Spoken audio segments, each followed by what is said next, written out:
तो दोस्तों जालोर को असली इतिहास है वो अब शुरू हो रही है। तो एक साइड में है जालोर से कानड़ देव, ठीक है, और दूसरी तरफ दिल्ली के अंदर है अलाउद्दीन खिलजी, जिसको हम एके भी बोलेंगे, ठीक है, अलाउद्दीन खिलजी का शॉर्टकट एके। अब क्या है कि अलाउद्दीन खिलजी ने शुरुआत में अपना एक सेनापति भेजा जिसका नाम था एन उल मुल्क मुल्तानी। इस सेनापति को भेजा किसके पास? कन्नड़ देव के पास। क्यों? समझौते के लिए भेजा, भी आप जाके समझौता करके आओ, भी लड़ाई झगड़ा न करना पड़े। तो समझौता हो गया, कन्नड़ देव और अलाउद्दीन खिलजी के बीच में समझौता हो गया। बोल ठीक है, कोई दिक्कत नहीं, हम जंग करेंगे ही नहीं। कन्नड़ देव का बेटा था बीरम देव, उसको क्या है कन्नड़ देव ने अलाउद्दीन खिलजी के दरबार में नियुक्त कर दिया। आलियो सर, बात तो खत्म ही होगी, है, नियुक्त कर दियो, समझौतों की लड़ाई क्या की होगी। कहानी तो अब शुरू हो है, बीच में एंट्री होगी लव ट्रायंगल की। लव ट्रायंगल का यहाँ अलाउद्दीन खिलजी की बेटी थी पुत्री, जिसका नाम था फिरोजा।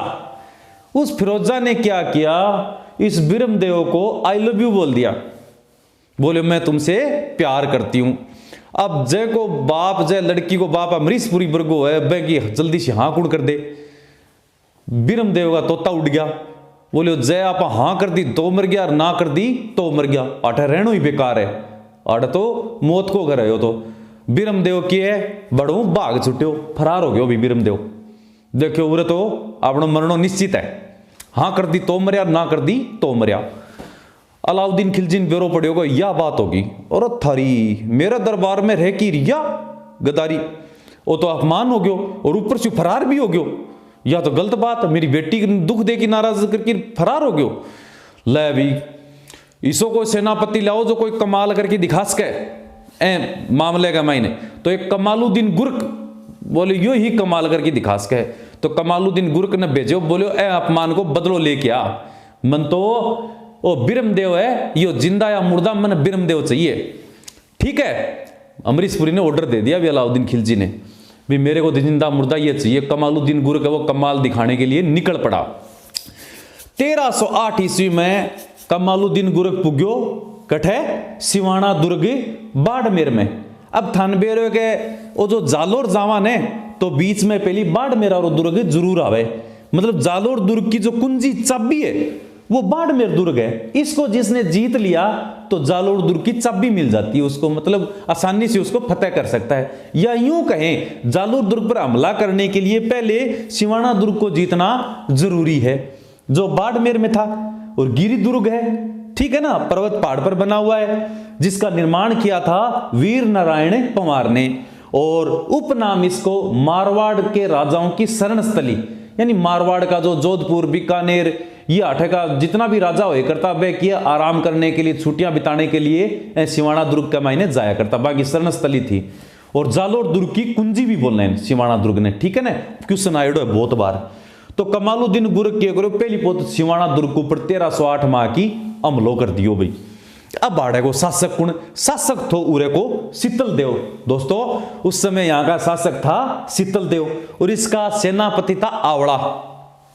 अब कमालुद्दीन गुर्क दिमाग लगायो, थानबेरों के सीधी लड़ाई तो कहते लड़ाई कौन करता, एक ये करे करता, या तो लालच दिया करता या धोखो दिया करता। पहली जंग का में कौन कहांगे, प्यार और जंग का मायने सब कुछ जायज है। तो वही बात उस समय लागू होती थी। कमालुद्दीन गुर्क ने क्या किया, इस आवड़ा को क्या है लालच दिया दोस्तों, कि तू मेरे सागे मिल जा, मन राज बता दे सगड़ा, कहीं आएगा माइन घुसे जा दुर्ग का माइन, किन्ने किन्ने कमजोरियां की, कितना सैनिक है सगड़ी बता दे मने। तो शीतल देव का मरने के बाद में एन तो देख मरनो ही मरनो है, अब मैं तो देख सेनापति हूं, मैं तो पछ दिल्ली चले जाऊंगा और तन्ना आठे को किया राजा बना जाऊंगा। ले भाई इतना ख्वाब दिमाग में उड़न लाग जा, फिर लालच आनो ही आनो। ओ की है कि लालच आके के करो, अच्छा एंगे नहीं आ कौन कहो तू मार्ग मुर्ग बता दे, मार्ग के बताना तो उजाड़ के मैंने एक पहाड़ के ऊपर गढ़ बनेड़ो थो, बेंग अंदर तो प्रवेश करना, दरवाजा बंद कर लिया। अब थानबेरो दरवाजा तोड़ना दुर्गा का बहुत महाभारत हो जाता बेटे में, गढ़ का दरवाजा बहुत, और आत्यों भी कौन तोड़ता, क्योंकि बेंग आगे लो का किला लगा देता, तो आती अगर बेंग टच करे तो भी वह किला गड्ढे जाती करनी कौन जा। तो यो के करियो कमालुद्दीन गुर्क आवड़न सेनापति ने के कहो, तू एक ही तरीको है कि गो रक्त जाकी पानी के कुंड में मिला दे। अच्छा दुर्ग का मायन पे लिखी है कि इतो अनाज होया कर, तो इतो पानी होया कर, तो ये 6 महीना भी अंदर 12 बिना निकले भी अंदर रह सके था। ठीक है ना। मैं एक बार मेहरानगढ़ का मैं जाके आयो तो बैंक अंदर इतनी बड़ी कुंड है कि कमे कमे 5 साल तक अगर पानी पीता तो भी एगो पानी को निमड़तो। बहुत बड़ी बड़ी कुंडा, बहुत बड़ा बड़ा मतलब अन्न कोरा को भंडार होया करतो अंदर। अब क्या करियो, गोरख मिला दियो कुंड का पानी का, मैंने पानी कौन पीवे।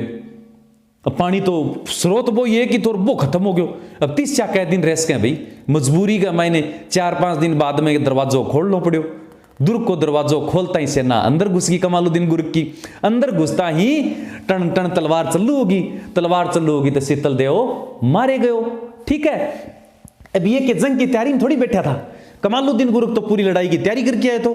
और शीतल देव ये कि आराम बैठा करता, को नहीं होगा समुद्र के किनारे बैठा आराम फरमाया करता। भाई शरणस्थली थी, आराम करना जाया करता बैठे, तो ये आराम कर रहा बैठे।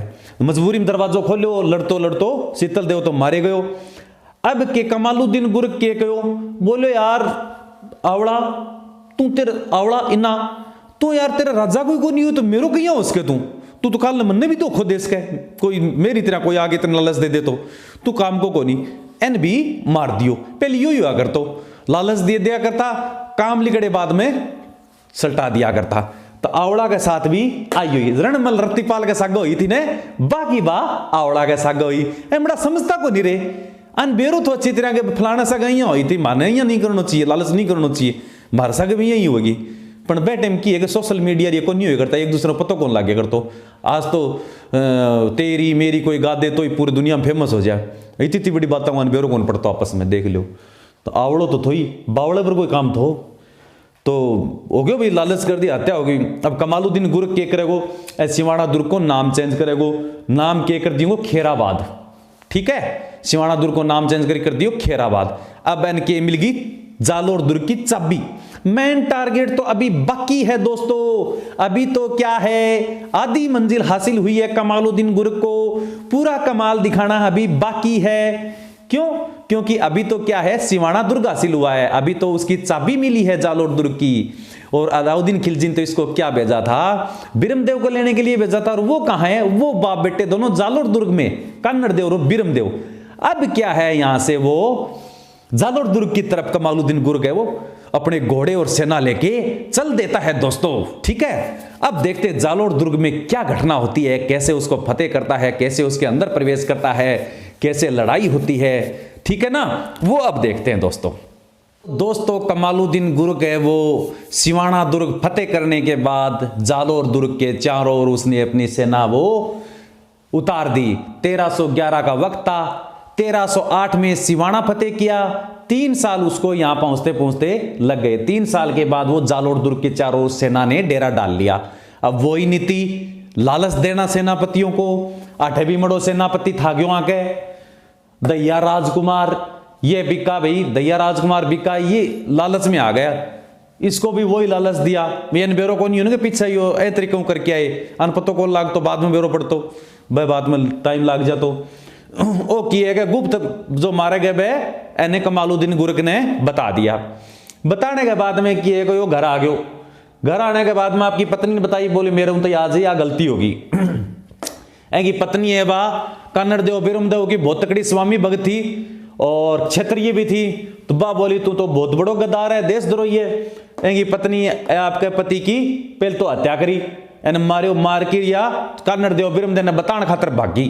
बोलियो कसम खानो की है बन कमालुद्दीन गुर्ग ने सगड़ा राज बताए, मैं भागी भागी जान लग रही। तो अब पूंची ने बहु पहली के कमालुद्दीन गुर्ग है वो अंदर प्रवेश कर गयो दोस्तों जालोर दुर्ग के अंदर। इतना टाइम थोड़ी लागो, अंदर प्रवेश करे बाद में कन्नड़ देव है वो लड़ता हुआ मारा गया दोस्तों।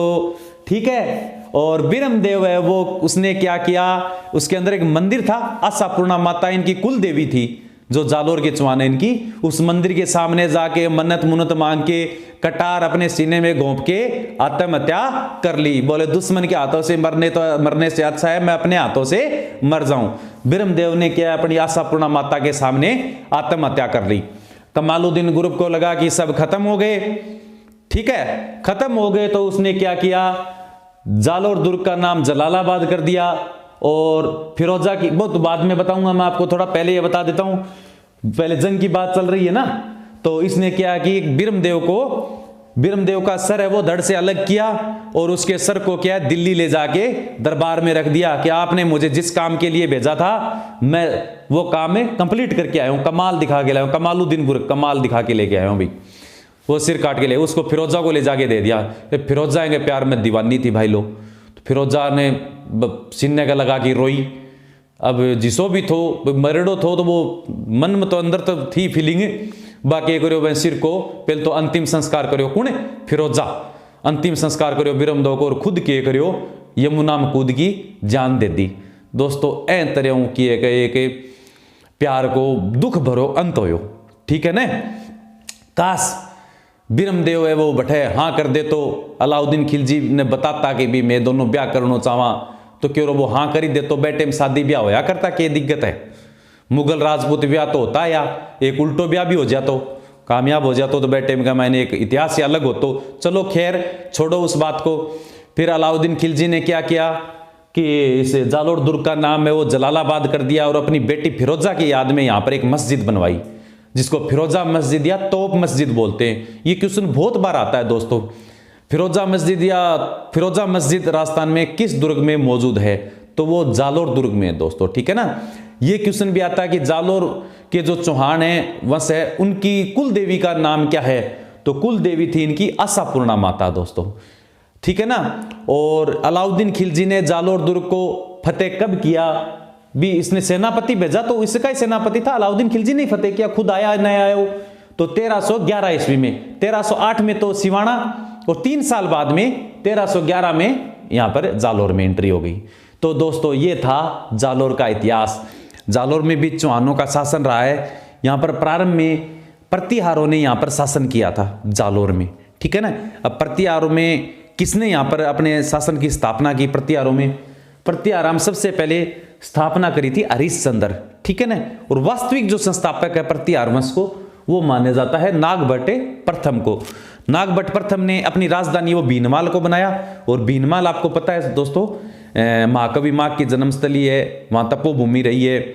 और चीनी यात्री एनसांग है वो भी भीनमाल आया था किसी जमाने में, उसी को इसने नागभट्ट ने अपनी राजधानी बनाया जो जालोर में है दोस्तों, ठीक है ना। अब इसका अंतिम शासक प्रतिहार वंश का, पर क्योंकि अपने चौहानों का इतिहास पढ़ रहे हैं तो प्रतिहारों का थोड़ा प्रथम शासक और अंतिम शासक है बेसिक सी जानकारी ले लेते हैं। अंतिम शासक था यहाँ का मिहिर भोज, किसका, प्रतिहार जो वंश था उसका अंतिम शासक मिहिर भोज था। इसकी जानकारी यानी जो डिटेल मैंने दी आपको, इसकी जानकारी कहां से मिलती है, ग्वालियर शिलालेख से मिलती है जो मध्य प्रदेश में है दोस्तों, ठीक है ना। ग्वालियर शिलालेख मध्य प्रदेश में जो संस्कृत भाषा में लिखा हुआ है, पूर्णतः संस्कृत में लिखा हुआ है और इसमें कोई भी सन नहीं दी हुई है, तिथि विहीन शिलालेख है ये, ठीक है ना। स्पेशल बात है, ये क्वेश्चन आ सकता है कि निम्न में से कौन सा शिलालेख है वो तिथि विहीन है और 4 ऑप्शन दे देगा। तो ग्वालियर शिलालेख है वो जिसमें कोई तिथि अंकित नहीं है और संस्कृत में है दोस्तों, ठीक है ना। ये हो गया यहां तक का। अच्छा, मीर भोज, ये ग्वालियर शिलालेख में और भी जानकारी दी हुई है। क्या जानकारी थी, इस मीर भोज को या मिहिर कुल दूसरा नाम इसका था, इसको उपाधि थी, 3 उपाधियां दोस्तों मीर भोज को दी हुई थी। एक तो थी आदिवरा की, दूसरी थी परमास पाटन की, तीसरी थी अरबों का कट्टर सूत्रु। ये जो अरबों का कट्टर सूत्रु है, ये जो जानकारी है वो किसने दी थी, ये दी थी अरब का एक यात्री आया था, अरबी यात्री सुलेमान। उसके अनुसार मिहिर भोज अरबों का कट्टर शत्रु था दोस्तों, ठीक है ना। किसने कहा ये ध्यान रखना, ठीक है ना। तो ये दोस्तों ये तो हो गई प्रतिहार वंश की थोड़ी सी जानकारी। अब बात करते हैं अपने मेन चौहान वंश की स्थापना किसने की। तब जालोर में चौहान वंश की स्थापना दोस्तों 1181 में कीर्तिपाल ने की थी। ये जो कीर्तिपाल है इसने 1181 में यहां पर चौहान वंश की स्थापना की थी। कीर्तिपाल को उपाधि थी, क्या उपाधि थी, कि तू एक महान राजा, कि तू एक महान राजा। ये उपाधि किसने दी दोस्तों, ये उपाधि दी मूणोत नैणसी ने। मूणोत नैणसी वो जोधपुर का रहने वाला था और जसवंत सिंह का दीवान था दोस्तों, ठीक है ना। मूणोत नैणसी की 2 जो रचनाएं हैं वो भी बहुत बार पूछी जाती है एग्जाम में। एक तो थी मारवाड़ परगनारी विगत, मारवाड़ परगनारी विगत, और दूसरी थी मूणोत नैणसीरी ख्यात। ये 2 जो रचनाएं हैं वो मूणोत नैणसी की थी, याद रखना। मूणोत नैणसी को राजपूताना का अब्बुल फजल भी कहा जाता है, राजपूताना का अब्बुल फजल। किसने कहा, ये मुंशी देवी प्रसाद ने कहा दोस्तों ये, ठीक है ना। तो मुंशी देवी प्रसाद ने राजपूताना का अबू फजल मूणोत नैणसी को कहा, और मूणोत नैणसी ने कीतु एक महाराजा की उपाधि किसको दी थी? कीर्तिपाल को दी थी। कीर्तिपाल कौन था? इसने 1181 में चौहान वंश की स्थापना की थी। कहां पर? जालोर या जबालीपुर में। और जालोर का सबसे प्रसिद्ध शासक है दोस्तों कन्नड़ देव, सबसे प्रसिद्ध शासक। और इसी के ऊपर लगभग इर्द गिर्द जालोर का इतिहास घूमेगा, अलाउद्दीन खिलजी की और कन्नड़ देव, और इसका पुत्र था बिरमदेव, ठीक है ना। उसके बारे में पूरी बहुत रोचक कहानी है दोस्तों, अपने देखेंगे तो बहुत मजा आएगा, ठीक है ना। और कन्नड़ देव के बारे में प्रसिद्ध शासक था, इसकी जानकारी अपने को अपन कह बेरोपट्टे प्रसिद्ध हो की जानकारी कन्नड़ देव प्रबंध एक बुक है उससे मिलती है। और वो किसने लिखी थी? पद्मनाभ ने। पद्मनाभ कौन था? जिसको पृथ्वीराज चौहान ने कला एवं साहित्य विभाग का अध्यक्ष नियुक्त किया था अजमेर में, वही पद्मनाभ है दोस्तों, ठीक है ना। ये सब लगभग समकालीन थे, रियासतें अलग अलग हैं, वक्त तो लगभग एक जैसा ही था उस समय। अलाउद्दीन खिलजी के साथ टक्कर चल रही है सबकी, तो इसका मतलब वो अलग अलग थोड़ी होगा, अलाउद्दीन खिलजी तो एक ही था। तो ये रियासतें अलग अलग है, इसलिए हम अलग अलग पढ़ रहे हैं, तो इसलिए आपको पता चल रहा है कि पहले उसके बारे में पढ़ लिया, अजमेर वाले में भी यहाँ भी अलाउद्दीन खिलजी आ गया, फिर दूसरे में अलाउद्दीन खिलजी आ गया, तो अलग अलग अलाउद्दीन खिलजी क्या रहा है, क्योंकि रियासतें अलग अलग है। तो समय क्या है सबका, उस समय लगभग समकालीन थे। दोस्तों आपको ये अपना वीडियो, अपना इतिहास की क्लासें वो कैसी लग रही हैं आपको? देखो आप जब बताओगे तभी मेरे को पता चलेगा क्या सुधार करना है, क्या कमियां हैं, कोई क्या आपको चीज अच्छी लग रही है, समझ में आ रहा है नहीं आ रहा। आप देखने के बाद ऐसे ही मत निकला करो, कम से कम कमेंट करके जाया करो कि आपको कैसा लगा दोस्तों ये वीडियो, जिससे मुझे क्या है कि थोड़ा हौसला मिलता है, थोड़ा आत्मविश्वास बढ़ता है। इतनी मेहनत से वीडियो बनाता हूं और आप देखते हो तो कुछ न कुछ लिख के जाया करो दोस्तों। ऐसे ना ब्यावली बिननिया इतना देख के छुपकी ना निकला करो, कम से कम कोई कमेंट तो करके जाया करो ताकि मन पतो लगे मेरा वीडियो बढ़िया है कोनी है ना। थारा बहुत फायदेमंद चीज है दोस्तों, मैं यकीन दिलाऊं थाने किताबा में नए तरीके से थाने खटी कौन मिलेगो, बहुत ज्यादा मेहनत को नतीजो है नए तरीके से इतिहास थाने पढ़ा रही हूँ। और पहली मैं बोर्ड पर लिए उतारूं ताकि मैंने लिखने का माइंड टाइम वेस्ट न हुए और वीडियो बहुत ज्यादा बड्डो न हुए। बड्डो वीडियो हो जा और मैं की क्वालिटी हाई रखने खातर वो बहुत बड्डो ज्यादा जीबी हो जाए, फिर अपलोड करने में एडिट करने में बहुत तकड़ी समस्या आवे। तो इसलिए मैं चाहूँ कि कम से कम समय में ज्यादा से ज्यादा ज्ञान थाने हासिल होवे।